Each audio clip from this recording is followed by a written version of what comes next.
अस्सलामुअलैकुम, मेरा नाम सैयद मोहम्मद चैनल पर बहुत बहुत खुश आमदीद स्वागत है। जो नए वो चैनल को ज़रूर सब्सक्राइब कर लें, वीडियो को लाइक एंड शेयर ज़रूर करें। बिहार में डीएलएड कैसे करें? सिर्फ़ और सिर्फ मदरसा स्टूडेंट मौलवी पास, यानी कि अगर आप 2024 में मौलवी का एग्ज़ाम दिया है या फिर आपने मौलवी कंप्लीट कर लिया है तो आप फॉर्म को भर सकते हैं, क्योंकि आज से बिहार डीएलएड का फॉर्म भरना शुरू हो चुका है। तो आप किस तरीके से फॉर्म भरें, फॉर्म के लिए फ़ीस कितना पे करना होगा, फॉर्म का मेथड क्या, पूरी की पूरी जानकारी मैं आपको इस वीडियो में दूंगा। क्योंकि मुझे काफ़ी मैसेज आ रहा था इंस्टाग्राम पे कि मोहम्मद भाई मौलवी की सर्टिफिकेट से डीएलएड नहीं होता। तो मैं आज आपको बताऊंगा, नोटिफिकेशन में साफ साफ दिखाऊंगा, क्योंकि जो बिहार डीएलएड नोटिफिकेशन जारी की गई उसमें बाज़ाब्ते मौलवी का भी जिक्र किया गया कि अगर आप बिहार मदरसा के स्टूडेंट हैं और आपने मौलवी कर लिया है या फिर आपने 2024 में मौलवी का एग्ज़ाम दिया, तब भी आप फॉर्म को भर सकते हैं। क्योंकि काफ़ी बच्चों का मैसेज आ रहा था, काफ़ी बच्चे परेशान थे कि हम तो मौलवी कर लिया है, अब हम कैसे फॉर्म को भरेंगे। तो आप बिल्कुल फॉर्म भर सकते हैं, क्योंकि बाज़ाब्ते बिहार बोर्ड ने ऑफिशियल नोटिस में आपका जिक्र किया है, मौलवी वाले कैंडिडेट का जिक्र किया है। तो चलिए मैं आपको आज पूरी जानकारी देता हूं। चलिए मैं आपको लेकर चलता हूं ऑफिशियल नोटिस पर। बिहार विद्यालय परीक्षा समिति पटना की तरफ से ऑफिशियल नोटिस को जारी की गई है। प्रारंभिक शिक्षा में डिप्लोमा यानी कि डीएलएड पाठ्यक्रम के सत्र 2024-26 में नामांकन हेतु डीएलएड संयुक्त प्रवेश परीक्षा 2024 के आयोजन के संबंध में आवश्यक सूचना, यानी कि ये जो आपका कोर्स होगा 2024 और 26 आपका सत्र रहेगा, यानी कि आप 26 में आप कंप्लीट कर लीजिएगा अपना 2 साल का डीएलएड कोर्स।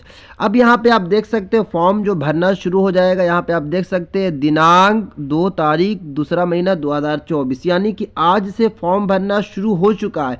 मैं आपको पूरी जानकारी दूंगा किस तरीके से आप फॉर्म भरें, और मैं नेक्स्ट वीडियो में बताऊंगा किस तरीके से आप अपने मोबाइल से फॉर्म को भर सकते हैं। बट अभी जो मैं आपको जानकारी दे रहा हूं वो अब दे रहा हूं कि मौलवी वाले कैंडिडेट कैसे फॉर्म भरें और डॉक्यूमेंट्स आपको तैयार क्या क्या रखना है। देख सकते हैं कि 2/2/2024 से लेके 15/2/2024 तक आप फॉर्म को भर सकते हैं। अब यहाँ पे देख सकते हैं प्रारंभिक शिक्षा का डिप्लोमा, यानी कि ये डीएलएड कोर्स क्या होता है, करने से आपको क्या फ़ायदा मिलेगा। तो यहाँ पे आप देख सकते हैं कि अवस्था अर्थात कक्षा 1 से लेके 8 तक के लिए आप अध्यापकों को तैयार करना, यानी कि 1 से लेके 8 तक के बच्चे को आप पढ़ा सकते हैं अगर आपने डीएलएड कर लिया। अवधि यानी कि टाइम यह बताया गया है कि 2 वर्ष का ये कोर्स है, आसानी के साथ आप 2 साल का ये कोर्स कर सकते हैं। चलिए अब मैं आपको बता देता हूँ कि प्रशैक्षणिक यानी कि आपके पास योग्यता क्या होनी चाहिए। देखिए अगर यहाँ पे बताया गया है कि उच्च माध्यमिक +2 अथवा उससे समकक्ष, यानी कि अगर आप बिहार बोर्ड से 12th पास हैं तो आपका उसमें अंक कितना होना चाहिए। देख सकते हैं 50% अंकों वाले उम्मीदवार डीएलएड पाठ्यक्रम में प्रवेश के लिए पात्र हैं, यानी कि वो पात्र हैं, वो फॉर्म को भर सकते हैं। अब जो काफ़ी बच्चों का मैसेज आ रहा था, क्योंकि काफ़ी बच्चों का शायद लग रहा था कि जो मौलवी पास हैं वो डीएलएड नहीं कर सकते हैं। देखिए क्योंकि कोई लोग ऐसे भी होते हैं जो गलत इन्फॉर्मेशन बच्चों को बांटते हैं, बच्चों को इन्फॉर्मेशन दे देते हैं। अब यहाँ पे आप देख सकते हैं क्योंकि ये ऑफिशियल नोटिस है, जो बिहार बोर्ड ने ऑफिशियल नोटिस जारी किया। यहाँ पे आप देख सकते हैं नंबर 3 पे साफ साफ क्या लिखा हुआ कि 50% अंकों के साथ मौलवी। अब यहाँ पे आप देख लीजिए साफ लिखा हुआ मौलवी की परीक्षा पास करने वाले उर्दू अभ्यर्थी, यहाँ पर साफ लिखा उर्दू अभ्यर्थी डीएलएड पाठ्यक्रम में नामांकन के पात्र होंगे। अब यहाँ पे आपको तसल्ली मिल गई, क्योंकि काफ़ी बच्चों का मैसेज आ रहा था कि जो मौलवी किए वो डीएलएड नहीं कर सकते। तो आप देख लीजिए यहाँ पे कि साफ साफ लिखा हुआ है कि आप डीएलएड बिल्कुल कर सकते हैं। यहाँ पे साफ साफ लिखा हुआ है कि मौलवी के परीक्षा पास करने वाले उर्दू अभ्यर्थी, यानी कि मौलवी में आपका अगर 100 अंक यानी कि 100 नंबर का आपका उर्दू है तो आप एलिजिबल हैं, आप फॉर्म भर सकते हैं। भले आप मौलवी आर्ट्स किया हो, मौलवी कॉमर्स किया हो, मौलवी साइंस किया हो या फिर मौलवी इस्लामियत किया हो, कोई भी को आपने स्ट्रीम लिया था, बट अगर आपका 100 नंबर का उर्दू है तो आप एलिजिबल हैं, आप फॉर्म को भर सकते हैं। जो बच्चों को लग रहा था कि फॉर्म नहीं भर सकते, तो यहाँ पे साफ साफ लिखा हुआ है कि मौलवी वाले फॉर्म को भर सकते हैं।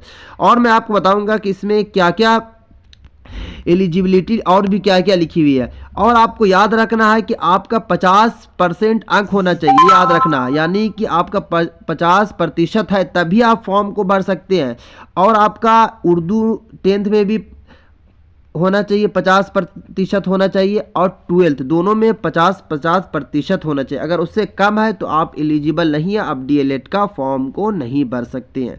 चलिए, तो हो गया। अब यहाँ पे जो मेथड है कि किस तरीके से आपका एडमिशन होगा। देखिए, एडमिशन का जो प्रोसेस यहाँ पे रखा हुआ है वो रखा हुआ है अंक के, यानी कि पहले मेरिट लिस्ट जारी की जाएगी। जैसे देखिए, अगर आपका 80 नंबर लाते हैं, 80 नंबर, टोटल 120 नंबर का होगा, मैं आपको पूरी जानकारी दूंगा, एक टोटल 120 नंबर का होगा इंट्रेंस, तो आप 80 प्लस लाते हैं तो आपको सरकारी मिल जाएगा कॉलेज। और सरकारी कॉलेज की फीस बहुत ही कम है, बहुत ही कम है। हाँ, अगर आप 70 के लगभग 60 या 70 के बीच में लाते हैं तो आपको जो मिलेगा कॉलेज वो प्राइवेट कॉलेज मिलेगा, क्योंकि बिहार में डीएलएड प्राइवेट कॉलेज भी कराता है और सरकारी कॉलेज भी कराता है। तो आपको ये याद रखना है, इसमें यही बताया गया है कि मेरिट लिस्ट वाले। अब इसमें कुछ ऐसे भी अभ्यर्थी हैं आरक्षण है जिनको कुछ छूटें मिलेगी। यहाँ पे देख सकते हैं, बताया गया है कि अत्यंत पिछड़ा वर्ग, ईबीसी एवं आर्थिक रूप से पिछड़ा वर्ग समान कोटि के अभ्यर्थियों को ईडब्ल्यूएस के पक्ष के में देख सकते हैं 20% यानी कि 2%, 18%, 25% एवं 10% की सीमा तक आरक्षण बिहार सरकार की अधिसूचना दी जाएगी। यानी कि अगर आप ईडब्ल्यूएस कैटेगरी से आते हैं या फिर आप आर्थिक रूप से पिछड़ा समान की कैटेगरी से आते हैं तो आपको थोड़ा सा छूट दिया जाएगा। छूट के मतलब ये होता है कि जैसे देखिए, अगर आप जनरल वाले अगर 80 लाते हैं, आप अगर 75 भी लाते हैं, तब भी आपको क्या होगा कि आपको सरकारी कॉलेज मिल जाएगा, ये आपको फायदा होगा। अब यहाँ पे जो बात यह है कि आपका एग्जाम मेथड क्या है, तो यहाँ पे आप देख सकते हैं, बताया गया प्रवेश परीक्षा एंट्रेंस टेस्ट। प्रवेश परीक्षा ऑनलाइन माध्यम कंप्यूटर बेस्ड पर आपका एग्जाम लिया जाएगा। उसके बाद बताया गया है कि इस परीक्षा में टोटल जो प्रश्न होगा, जो नंबर होगा 120 अंकों का होगा। उसके बाद बताया गया है कि एक बहुकल्पीय होगा, यानी कि एमसीक्यू होगा। एमसीक्यू के मतलब होता है कि एक क्वेश्चन यहाँ पे दिया जाएगा, उसका 4 आंसर होगा, आपको टिक लगा देना है। और सबसे बड़ी जो खुशखबरी की बात यह है कि इसमें नेगेटिव मार्किंग नहीं होगा, यानी कि 120 में से अगर आप आँख बंद करके भी लगाइएगा तो आपका नंबर आ सकता है। प्रवेश परीक्षा की अवधि, ड्यूरेशन ऑफ एंट्रेंस टेस्ट, यानी कि टाइम क्या होगा, तो देख सकते हैं कि 150 मिनट, यानी कि टोटल 2.5 घंटे का आपको टाइम मिलेगा। उसके बाद बताया गया है कि फॉर्म के लिए आपका पैटर्न ऑफ एंट्रेंस टेस्ट का पैटर्न क्या होगा। तो देखिए, अगर आप मौलवी की कैंडिडेट है, क्योंकि ये मैं वीडियो सिर्फ और सिर्फ मौलवी वाले के लिए बता रहा हूँ, अगर आप यूपी मदरसा बोर्ड से पास हुए हैं या फिर आप राजस्थान मदरसा बोर्ड से पास हुए हैं या फिर आप झारखंड मदरसा बोर्ड से पास हुए हैं, अगर आपको बिहार से डीएलएड करना है तो कोई दिक्कत की बात नहीं, बिल्कुल आप डीएलएड कर सकते हैं। अब यहाँ पे देखिए जो पैटर्न दिया हुआ, तो आपको क्या क्या चूज़ करना मैं आपको बताऊँगा। देखिए, समान हिंदी, यानी कि अब तो उर्दू रखना, तो आपको इससे 25 नंबर का उर्दू आएगा। उसके बाद आपको गणित, मैथमेटिक्स, अगर आप उर्दू से कर रहे हैं, इंग्लिश से कर रहे हैं, मैथ से कर रहे हैं, किसी चीज़ से भी कीजिएगा डीएलएड बिहार में, तो आपको ये सारे सब्जेक्ट रखना पड़ेगा। यहाँ पे बताया यही गया। गणित का 25 नंबर होगा। उसके बाद विज्ञान यानी कि साइंस 20 नंबर का। उसके बाद सामाजिक अध्ययन यानी सोशल स्टडीज़ का 20 नंबर का होगा। समान अंग्रेजी यानी कि जनरल इंग्लिश आपसे पूछी जाएगी, उसका 20 नंबर का होगा। और रीजनिंग का होगा 10 नंबर का। टोटल 120 नंबर का आपका क्वेश्चन एंट्रेंस में आएगा। और 120 में से आपको 80 अगर आप प्लस ले आते हैं तो 100% आपको मिल जाएगा सरकारी कॉलेज। और 60 और 70 के बीच में अगर आप लाते हैं, क्योंकि मैं आपको पहला कट ऑफ बता रहा हूँ 2021-20 इस तरीके का कट ऑफ कि अगर 80 प्लस लाते हैं तो आपको सरकारी कॉलेज मिल जाएगा। मैं फीस भी बताऊंगा सरकारी कॉलेज की फ़ीस क्या। उसके बाद बताया गया है कि आपकी क्वालिफाइंग मार्क्स, यानी कि पास के लिए जो सबसे कितना नंबर आपको लाना, तो 120 में से देख सकते हैं बताया गया है कि प्रतिशत जो आपको लाना है वो 35% लाना है क्वालिफाइंग के लिए। पहले आपको पास के लिए इतना लाना है और 30% आरक्षित श्रेणी वाले उम्मीदवार जो है 30% लाएंगे। अब जो है परीक्षा शुल्क यानी एग्जामिनेशन की फ़ीस क्या। तो देखिए एग्जामिनेशन की फ़ीस अगर मैं बात करूँ, समान कोटि, आर्थिक रूप से कमज़ोर, समान कोटि के आदि अभ्यर्थी या फिर पिछड़ा वर्ग, अत्यंत पिछड़ा वर्ग के लिए 960 रुपया और अनुसूचित जाति, अनुसूचित जनजाति या फिर दिव्यांग के लिए 760 रुपया रखा गया है। फॉर्म भरने के लिए इस वाली वेबसाइट से आप फॉर्म को भर सकते हैं। मैं नेक्स्ट वीडियो में मोबाइल से बताऊंगा किस तरीके से आप फॉर्म को भर सकते हैं। पहले आप इंपॉर्टेंट बात समझिए।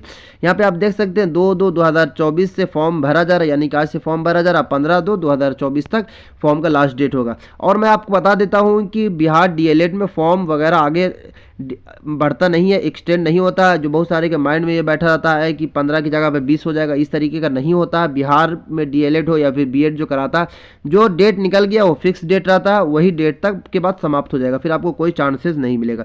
उसके बाद यहाँ पे बताया ये गया है कि ऑनलाइन किस तरीके से आपको करना है। तो ऑनलाइन के बारे में आपको नेक्स्ट वीडियो में बता दूंगा, क्योंकि इसमें बहुत आसानी के साथ आप खुद से भी फॉर्म को भर सकते हैं। सबसे पहले आपको बताया गया कि रजिस्ट्रेशन आपको कर लेना। रजिस्ट्रेशन में आपको अपना नाम लिख लेना, उसके बाद मोबाइल नंबर डाल देना, आपका OTP जाएगा। पहले आप रजिस्ट्रेशन कर लीजिए। रजिस्ट्रेशन करने के बाद अब आपको ये सारे डॉक्यूमेंट्स को तैयार रखना, अभी से आपको तैयार रख लेना है, क्योंकि आप कल या परसों तक आप फॉर्म को भर ही लीजिएगा, क्योंकि फिर आप ज़्यादा लेट करिएगा तो आपको दिक्कत होगी। यहाँ पे देख सकते हैं प्रमाण पत्रों को अपलोड करना, किस तरीके से आपको अपलोड करना है डॉक्यूमेंट्स वगैरह। देखिए मैट्रिक 10th का प्रमाण पत्र यानी सर्टिफिकेट एवं अंक प्रमाण पत्र बोलते हैं, जिस अंक प्रमाण पत्र यानी कि आपकी होनी चाहिए मार्कशीट। जन्म तिथि के लिए आपको मैट्रिक का देना है। उसके बाद 12th का वही करना, प्रमाण पत्र एवं अंक प्रमाण पत्र यानी सर्टिफिकेट एंड मार्कशीट आपको देना है। उसके बाद अनुसूचित जाति से अगर आप आते हैं या फिर अनुसूचित जनजाति के उम्मीदवारों के लिए क्या है कि देख सकते हैं सक्षम पदाधिकार अनुसूचित जाति द्वारा निर्गत जाति प्रमाण पत्र आपके पास होना चाहिए। अत्यंत पिछड़ा वर्ग के उम्मीदवारों के लिए देख सकते हैं सक्षम पदाधिकारी द्वारा निर्गत क्रीमी लेयर सहित अद्यतन प्रमाण पत्र होनी चाहिए। उसके बाद यहाँ पे आरक्षण वगैरह के बारे में बताया गया। तो चलिए मैं सबको इम्पोर्टेंट थोड़ा आपको बात बता दिया हूँ। और अगर अभी तक आपने फॉर्म भरना है तो आप आसानी के साथ कल के बाद फॉर्म भरिए, क्योंकि मैं आपको फॉर्म भरने के लिए स्टेप बाय स्टेप बताऊंगा किस तरीके से आप आसानी के साथ फॉर्म को भर सकते हैं। तो जो बच्चों को लग रहा था कि मौलवी वाले कैंडिडेट फॉर्म नहीं भर सकते, क्योंकि काफ़ी बच्चों का मैसेज मुझ पे आ रहा था इंस्टाग्राम पे कि बिल्कुल नहीं भर सकते हैं, जो मौलवी पास है वो उसकी एलिजिबल ही नहीं है, अलग अलग तरीके से मैसेज आ रहा। तो आप खुद देख लिए यहाँ पे साफ साफ मौलवी वाले कैंडिडेट के लिए लिखा हुआ कि मौलवी वाले फॉर्म को भर सकते हैं। और मैं आपको ये भी बता देता हूँ कि अगर आपने 2024 में फॉर्म एग्ज़ाम दिया और आपका अभी रिजल्ट नहीं आया, क्योंकि आपने अभी फॉर्म को भरा, अभी आपने एग्ज़ाम दिया, तो आपका रिजल्ट जो आएगा वो मार्च में आएगा, ये सभी को पता है, लास्ट मार्च तक आएगा। तो आपको क्या करना, कुछ नहीं करना, आप अपीयरिंग वाले भी एलिजिबल हैं, आप अभी फॉर्म को भर सकते हैं। फॉर्म भरने के लिए आपको क्या करना, 10th की आपको सर्टिफिकेट लगा देना है, और 12th वाले जब ऑप्शन आएगा ना तो वहाँ पे अपीयरिंग का भी ऑप्शन आता है, अपीयरिंग आप सेलेक्ट कर दीजिएगा। जैसे ही आपका रिजल्ट आएगा फिर आप बाद में अपलोड कर दीजिएगा। अभी अगर आपने 2024 में मौलवी का एग्ज़ाम दिया है तब भी आप इसका फॉर्म को ज़रूर भरें, अगर आपको DLED करना है, अगर आपको इन फ्यूचर में टीचर्स बनना है, क्योंकि आपको पता है कि बिहार में हर साल वैकेंसीज आने वाली है। वैकेंसी के लिए आपके पास DLED की डिग्री होना अनिवार्य है। तो ये थी आज की वीडियो।